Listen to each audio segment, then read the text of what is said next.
আজকে এমন একটা ভর্তার রেসিপি শেয়ার করব যেটা প্রায়ই আমরা রাস্তায় খাই এবং এটা খেতে খুবই বেশি মজা হয়। এর জন্য প্রথমেই একটা পিষনিতে দিয়ে দিল জলপাই, আর এই জলপাইগুলোকে অনেক ভালো মতো ছেঁচে নিতে হবে। এখন এর মধ্যে দিয়ে দিচ্ছে কদবেল, আর এখানে আমরা কদবেলটা কাঁচাই দিচ্ছি, আপনারা চাইলে পাকা কদবেলও এখানে ইউজ করতে পারেন। সাথে দিয়ে দিলাম কাঁচা তেঁতুল। এই ভর্তাতে কাঁচা তেঁতুল দিলে অনেক বেশি মজা হয়।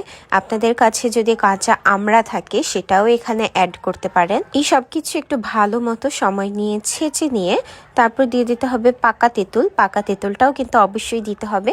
দিয়ে দিতে হবে কাঁচা মরিচ আর তার সাথে শুকনা মরিচ, লাস্টলি একটু বেশি করে ধনিয়া পাতা। আপনাদের যদি এরকম ভর্তায় কাসুন্দির ফ্লেভারটা ভালো লাগে তাহলে এখানে একটু কাসুন্দিও অ্যাড করে দিবেন। এবার সবকিছু একটু ভালো মতো ছেঁচে নিতে হবে। এই ভর্তাটা যে আমার এত বেশি ভালো লাগে, আর আজকে ভর্তাটা আম্মুই বানিয়েছিল। লাস্টলি এর মধ্যে দিয়ে দিতে হবে লবণ, এবং লবণ দিয়ে ফুল ভর্তাটা একটু ভালো মতো মাখিয়ে নিতে হবে।